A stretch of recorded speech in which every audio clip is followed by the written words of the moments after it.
আপনি যদি এলআইসির এজেন্ট হতে চান তাহলে আপনাকে একটি এক্সাম দিতে হবে, যে এক্সামটির নাম হলো IC38।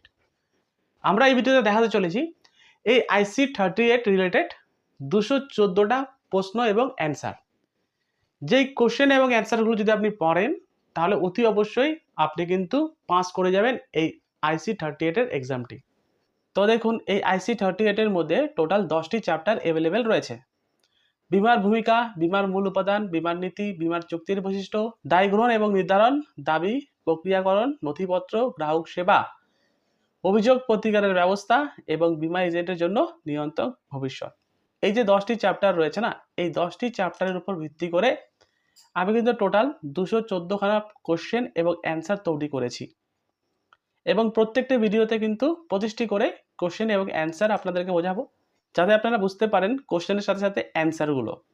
এবং এগুলো যদি আপনি ফলো করেন না তাহলে অতি অবশ্যই আপনারা কিন্তু এখান থেকে 100% পাস করবেনই করবেন। দেখুন, আমাদের প্রথম যে কোশ্চেনটি হলো সেটি হলো ভারতের বীমা শিল্পের নিয়ন্ত্রক কোনটি?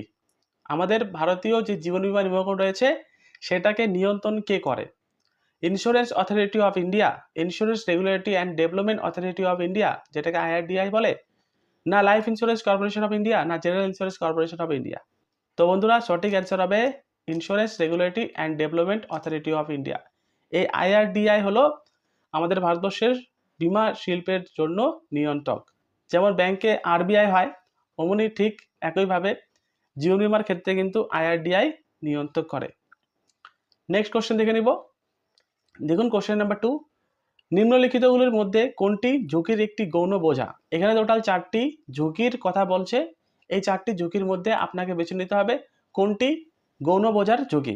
দেখুন এখানে অপশন কি বলছে, ব্যবসায়িক বাধার খরচ, পণ্যের ক্ষতিগ্রস্ত খরচ, না ভবিষ্যতের সম্ভাব্য ক্ষতি পূরণের জন্য রিজার্ভ বা আলাদা করে রাখা, বা হাই অ্যালার্টের ফলে হাসপাতালে ভর্তির খরচ। তো বন্ধুরা, সঠিক অ্যান্সার হবে ভবিষ্যতে সম্ভাব্য ক্ষতি পূরণের জন্য রিজার্ভ বা আলাদা করে রাখাকেই বলা হয় গৌণ ঝুঁকির একটি বোঝা। তো সঠিক অ্যান্সার হবে অপশন নাম্বার 3। দেখে নেব কোশ্চেন নাম্বার 3 কি বলছে। কোশ্চেন নাম্বার 3 বলছে যে ঝুঁকি হস্তান্তরের একটি পদ্ধতি নিম্নলিখিতের মধ্যে কোনটি? এখানে টোটাল 4টি হস্তান্তরের কথা বলছে। এই 4টি হস্তান্তরের মধ্যে কোন হস্তান্তরের মধ্য দিয়ে আপনাকে বুঝতে হবে যে ঝুঁকিটি যেটি রয়েছে না সেটি ট্রান্সফার হচ্ছে? ব্যাংক FD, বিমা, ইকুইটি শেয়ার, না রিয়েল এস্টেট? তো সঠিক অ্যান্সার হবে বন্ধুরা বিমা, ইন্স্যুরেন্স। ইন্স্যুরেন্সের ফলে কিন্তু ঝুঁকি হস্তান্তর হয়। কোশ্চেন নাম্বার 4 দেখে নেব। নিম্নলিখিত পরিস্থিতিতে কোনটি বিমা নিশ্চিত করে? এখানে টোটাল 4টি বিমা নিশ্চিতের কথা বলছে। 4টির মধ্যে আপনাকে বেছে নিতে হবে নিম্নলিখিত পরিস্থিতিতে কোনটি সঠিক বিমার নিশ্চিত করছে। দেখুন এখানে অপশনগুলো কি বলছে। একটি পরিবারের একজন উপার্জনকারী ব্যক্তি অকাল মৃত্যুবরণ করতে পারে। একজন ব্যক্তি তার মানিব্যাগ হারাতে পারে। নাম্বার 3 বলছে শেয়ারের দাম মারাত্মকভাবে হ্রাস পেতে পারে। না নাম্বার 4 বলছে প্রাকৃতিক ক্ষয়ক্ষতির কারণে একটি বাড়ির মূল্য হ্রাস পেতে পারে। তো সঠিক অ্যান্সার হবে অপশন নাম্বার 1। একটি পরিবারের একমাত্র উপার্জনকারী ব্যক্তি যদি তার অকাল মৃত্যুবরণ হয় তাহলে কিন্তু আপনাকে মনে রাখতে হবে যে এই ক্ষেত্রে বা এই পরিস্থিতির ক্ষেত্রে বীমা নিশ্চিত করবে বা বীমা দরকার। আশা করি বুঝতে পারলেন। তো বন্ধুরা, এই যে কোশ্চেনগুলো রয়েছে এই কোশ্চেনগুলো আপনাকে একটু ভালো করে বুঝে নিতে হবে, কারণ বেঙ্গলি যে ল্যাঙ্গুয়েজটা রয়েছে আপনাকে কিন্তু একটু ভালো করে দেখে নিতে হবে। বেঙ্গলি থেকে ইংলিশটা কিন্তু অনেক সোজা। তাই আমি আপনাদেরকে বলবো আপনার কোশ্চেনগুলো কিন্তু অতি অবশ্যই একটু ভালো করে শুধু একটু দেখে নেবেন, তাহলে কিন্তু আপনার মাথায় কিন্তু এইগুলো থেকে যাবে। তো চলে যাবো আমরা কোশ্চেন নাম্বার 5। কোশ্চেন নাম্বার 5-এ কি বলছে, নিচের কোন বীমা প্রকল্পটি বীমাকারী দ্বারা প্রচলিত হয় এবং সরকার দ্বারা স্পন্সর করা হয় না? এখানে টোটাল 4টি বীমা প্রকল্পের কথা বলছে, যেখানে কিন্তু বীমাকারী দ্বারা প্রচলিত হয় কিন্তু সরকার দ্বারা স্পন্সরশিপ করা হয় না। কর্মচারী রাজ্য বীমা কর্পোরেশন, ফসল বীমা প্রকল্প, অনুযায়ী আরোগ্য, না উপরের সমস্ত? তো সঠিক অ্যান্সার হবে জানুয়ারি আরোগ্য বা জনধন যোজনা। তো নেক্সট কোশ্চেন দেখে নেব। কোশ্চেন নাম্বার 6, ঝুঁকি পুলিংয়ের মাধ্যমে ঝুঁকি হস্তান্তরকে কি বলা হয়? সঞ্চয়, বিনিয়োগ, বীমা, না ঝুঁকির প্রমোশন? তো ঝুঁকি পুলিংয়ের মাধ্যমে ঝুঁকির হস্তান্তরকে বলা হয় বীমা, ইন্স্যুরেন্স। কোশ্চেন নাম্বার 7 দেখে নিব।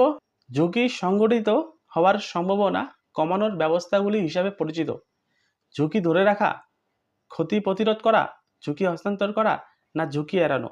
তো দেখুন সঠিক অ্যান্সার হবে ঝুঁকি পরিশোধ। এই ঝুঁকি পরিশোধের মাধ্যমে ঝুঁকি সংঘটিত হওয়ার সম্ভাবনা কমানোর ব্যবস্থা হিসাবে পরিচিত। কোশ্চেন নাম্বার 8, বীমাকারীর কাছে ঝুঁকি হস্তান্তর করার মাধ্যমে এটি সম্ভব হয়।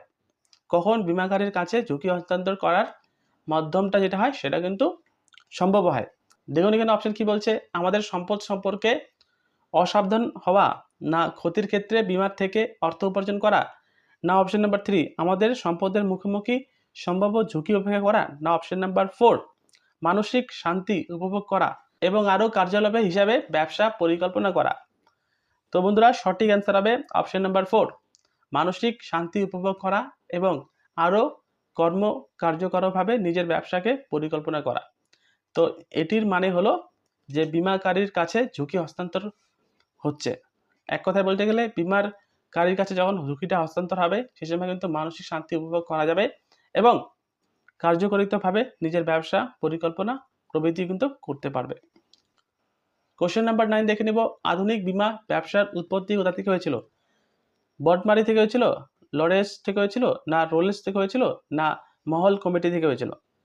তো বন্ধুরা সঠিক অ্যান্সার হবে অপশন নাম্বার 2 লয়েডস থেকে কিন্তু আধুনিক বীমা ব্যবস্থার উৎপত্তি হয়েছিল। প্রথম বীমা ব্যবস্থা উৎপত্তি হয়েছিল লয়েডস বলে একটি শহর থেকে।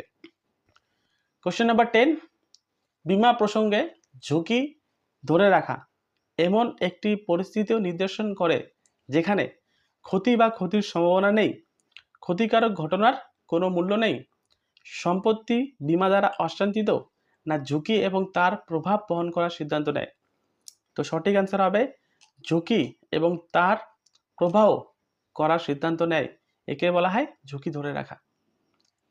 কোশ্চেন নাম্বার দেখে নেব 11, কি বলছে, নিম্নলিখিত বৃত্তিগুলির মধ্যে কোনটি সত্য? এখানে টোটাল 4টির কথা বলছে, 4টির মধ্যে কোনটি সত্য? বীমা সম্পদকে রক্ষা করে, বীমা তার ক্ষতি রোধ করে, বীমা ক্ষতির সম্ভাবনা হ্রাস করে, না সম্পদের ক্ষতি হলে বীমা অর্থ প্রদান করে?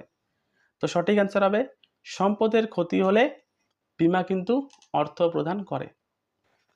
কোশ্চেন নাম্বার 12 দেখব, এখানে বলছে যে 400টি বাড়ির মধ্যে প্রতিটি বাড়ির মূল্য 20,000 টাকা এবং প্রতি বছর গড়ে 4টি বাড়ি পুড়ে যায়, যার ফলে 80,000 টাকার ক্ষতি হয়। এই ক্ষতি পূরণের জন্য প্রতিটি বাড়ির মালিককে বার্ষিক কত টাকা দেওয়া উচিত?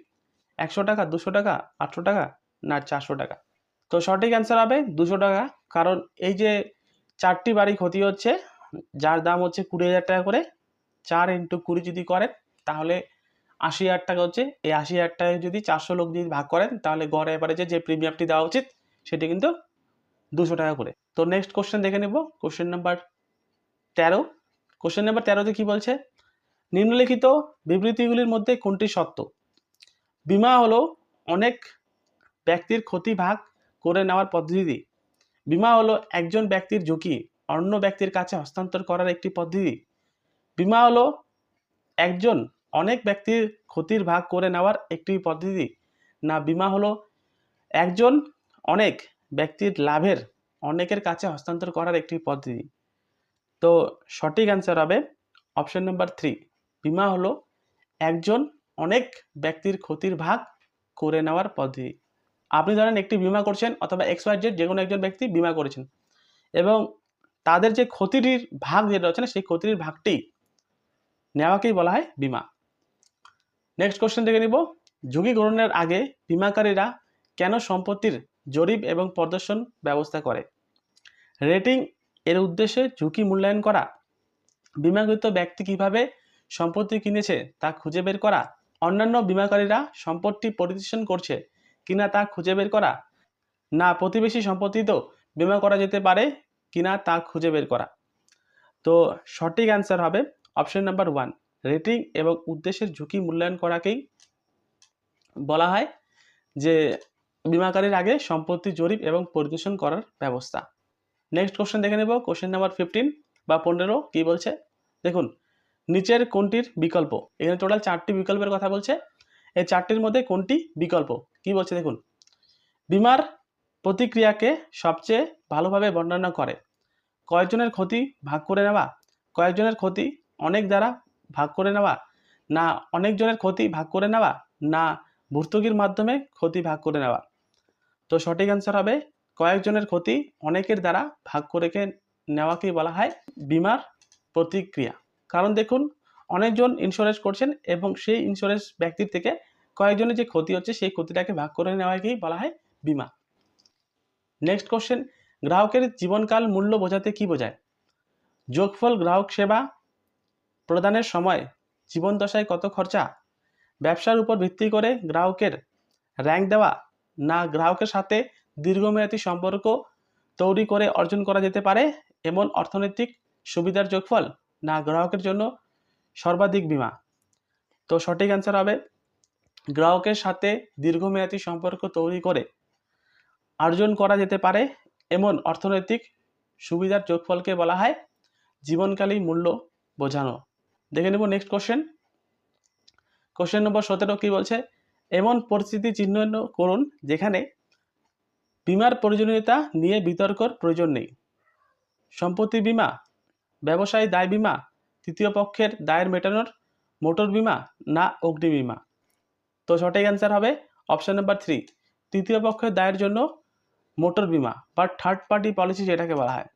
নেক্সট কোশ্চেন দেখুন, ভোক্তা সুরক্ষা আইন 1986 অনুসারে কাকে ভোক্তা হিসাবে শ্রেণীবদ্ধ করা যাবে না? তো সঠিক অ্যান্সার হবে অপশন নাম্বার 2, যে ব্যক্তি পণ্য বিক্রয়ের উদ্দেশ্যে পণ্য কেনে, একে কিন্তু ভোক্তা হিসাবে শ্রেণীবদ্ধ করা যাবে না। কোশ্চেন নাম্বার 19 দেখে নেব, যে সুস্থ সম্পর্ক তৈরি করতে কি করা যায় না? আকর্ষণ, বিশ্বাস, যোগাযোগ, না সংসদবাদ? তো সঠিক অ্যান্সার হবে সংশয়বাদ। এই সংশয়বাদের মাধ্যম দিয়ে আপনি কিন্তু সুস্থ সম্পর্ক তৈরি করতে পারবেন না। কোশ্চেন নাম্বার 20 বা 20, নিম্নলিখিতগুলির মধ্যে কোনটি সক্রিয় শ্রোতার উপাদান নয়? ভালোভাবে মনোযোগ দেওয়া, অত্যন্ত বিচার প্রবাহ দেওয়া, না সহানুভূতিশীল শ্রবণ, না যথাযথভাবে সাড়া দেওয়া? তো সঠিক অ্যান্সার হবে অন্তত বিচার প্রবাহ হওয়া। এই অন্তত বিচার প্রবাহ হওয়ার মাধ্যমে আপনি কিন্তু সঠিক সক্রিয় শ্রোতার উপাদান নয়। নেক্সট কোশ্চেন, কোশ্চেন নাম্বার 21 দেখুন কি বলছে, নিম্নলিখিত কোনটি নৈতিক আচরণের বৈশিষ্ট্য নয়? তো এখানে দেখুন কি বলছে, যে ক্লায়েন্টের একটি সুচিন্তিত সিদ্ধান্ত নিতে সক্ষম করার জন্য পর্যাপ্ত প্রকাশ করা, ক্লায়েন্টের ব্যবসা এবং ব্যক্তিগত তথ্যের গোপনীয়তা বজায় রাখা, ক্লায়েন্টের স্বার্থকে অগ্রাধিকার দেওয়া, না ক্লায়েন্টের স্বার্থকে আত্মস্বার্থের চেয়ে অগ্রাধিকার দেওয়া? তো সঠিক অ্যান্সার হবে অপশন নাম্বার 3, ক্লায়েন্টের স্বার্থকে অগ্রাধিকার দেওয়া। এটি কিন্তু নৈতিক আচরণের বৈশিষ্ট্য নয়। কোশ্চেন নাম্বার 22 দেখুন এখানে বলছে ড্যাশ কোনো বাস্তবিক ভালো জিনিস নয়, বাড়ি, বীমা, মোবাইল ফোন, না একজোড়া জিন্স? তো সঠিক অ্যান্সার হবে বীমা। এই বীমা কিন্তু বাস্তবিক ভালো জিনিস নয়। নেক্সট, পরিষেবার মনের সূচক নয়। এখানে টোটাল 4টি সূচকের কথা বলছে। কোন 4টি সূচকের মধ্যে আপনাকে বুঝে নিতে হবে যে পরিষেবা মনের সূচক নয়? চতুরতা, নির্ভরযোগ্যতা, সহানুভূতি, না প্রতিক্রিয়াশীলতা? তো সঠিক অ্যান্সার হবে চতুরতা। আপনি যদি চালাক চতুরতা হন তাহলে সেটি কিন্তু পরিষেবার মনের সূচক হবে না। কোশ্চেন নাম্বার 24 দেখুন কি বলছে, ভারতে জীবন বীমা বাধ্যতামূলক, মোটর তৃতীয় পক্ষের দায়, বাড়ির জন্য অগ্নি বীমা, না গ্রাহকের ভ্রমণের জন্য ভ্রমণ বীমা, না ব্যক্তিগত দুর্ঘটনা? দেখুন ভারতে কিন্তু বীমা যেই বাধ্যতামূলক সেটি কিন্তু মোটর তৃতীয় পক্ষের দায় বা মোটর ইন্স্যুরেন্স পলিসি বা লাইবিলিটি পলিসি যেটাকে বলা হয়। যেমন আপনি যদি কোনো আপনার বাইক থাকে বা মোটর পলিসি থাকে, দেখবেন সেখানে কিন্তু থার্ড পার্টি পলিসি করতে হয়। তো এই থার্ড পার্টি পলিসি কিন্তু বাধ্যতামূলক ভারতবর্ষের বীমা হিসাবে। তো আমাদের নেক্সট কোশ্চেন দেখে নেব, কোশ্চেন নাম্বার 25। এই ভিডিওর মধ্যে এটি হলো লাস্ট কোশ্চেন, কোশ্চেন নাম্বার 25। দেখুন এর কি বলছে, বীমাগত ব্যক্তির বীমার খরচা কমানোর পদ্ধতি হলো পূর্ণ বীমা, কর্তনযোগ্য, না সহবীমা, না ছাড়? সঠিক অ্যান্সার হবে কর্তনযোগ্য। এই কর্তনযোগ্য হলো বীমাগত ব্যক্তির বীমা খরচা কমানোর একটি পদ্ধতি। তো আশা করি আপনারা বুঝতে পারলেন। এখানে আমরা দেখালাম এই ভিডিওতে শুধুমাত্র 25টি কোশ্চেন এবং অ্যান্সার, এবং আমরা বাকি যে কোশ্চেন অ্যান্সারগুলো রয়েছে সেগুলো কিন্তু নেক্সট ভিডিওতে আলোচনা করেছি। সেই ভিডিওর লিঙ্ক এই ভিডিওর ডেসক্রিপশনে রয়েছে অথবা আই বাটনে দেওয়া রয়েছে, সেখানে গিয়ে আপনারা চেক আউট করতে পারেন। তো এটা ছিল ভিডিও, ভালো লাগলে লাইক করবেন। আপনি যদি একজন এলআইসির অ্যাডভাইজার হয়ে থাকেন তাহলে অতি অবশ্যই সাবস্ক্রাইব করতে ভুলবেন না। ততক্ষণ দেখতে থাকুন বেঙ্গলি সোর্স টেক। ধন্যবাদ, নমস্কার।